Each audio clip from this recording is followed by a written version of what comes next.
Hey, Jared Little here with KingdomCandidates.com.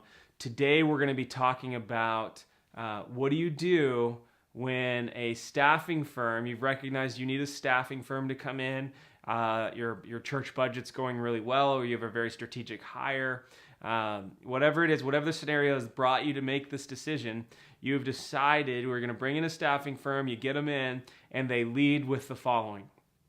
That is, hey, you should hire us because we have the secret sauce. We have the market cornered on executive pastor, teaching pastor, worship pastor, youth pastor, old school Gen X pastor, okay, whatever it is, technology pastor, which is kind of hilarious, that technology pastor.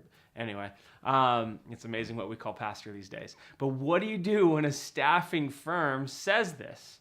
And in my opinion, next to turning them around and saying, hey, don't let the door hit you where the good Lord split you, it's hard to, in my opinion, you call a spade, and you say, hey, there's 300,000 to 400,000 churches in the U.S., which means there's around, 1 million to 1.5 million church workers, if not more. Like, unless you have a lot of staff to really manage those relationships, it's impossible for you to have the market cornered on a certain type of pastor or a certain geographic area of the United States. It's just impossible.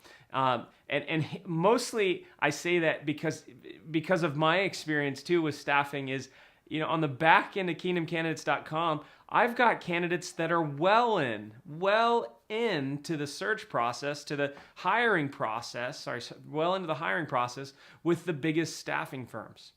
And I know this because I talk to them. I talk to these pastors regularly. And they are not loyal to a staffing firm. Now, a church may be loyal to a staffing firm because you have a strong relationship together, which is fantastic, and I encourage that.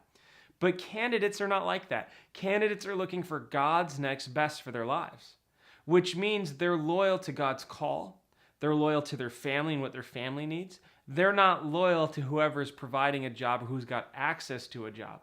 They're loyal to God's next best for them, which means they will pursue any avenue, whether it's seminary websites, churchstaffing.com, secular websites, ZipRecruiter, Indeed.com, okay, again, KingdomCandidates.com, whether it's consulting websites that have jobs listed, they will pursue whatever avenue to get to that next gig. See, God's stirring them for that next season of their life, which means they will prayerfully consider any job where they feel like God is calling them to, whether it's provided by whether it's provided by a staffing firm, a church that's working with a staffing firm, or whether it's provided by a church that's decided to do the hiring on their own.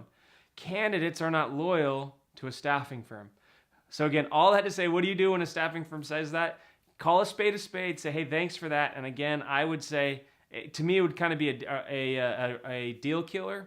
But that's just my own opinion because I understand that, again, candidates are not loyal to staffing firms. They are loyal to God's call.